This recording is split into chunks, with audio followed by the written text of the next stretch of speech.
You ask Tiger to solve. This deals with linear equations with one unknown. The final result is x equals 6/5. Let's solve it step by step. Group all x terms on the left side of the equation.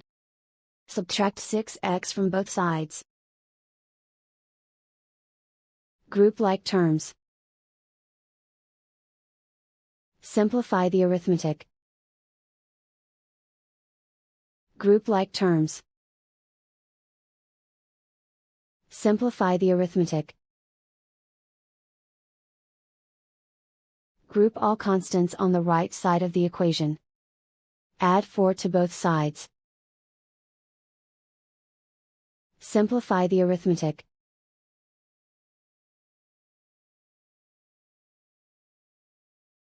Isolate the x. Divide both sides by -5. Cancel out the negatives. Simplify the fraction. Cancel out the negatives. And so the final result is x equals 6/5.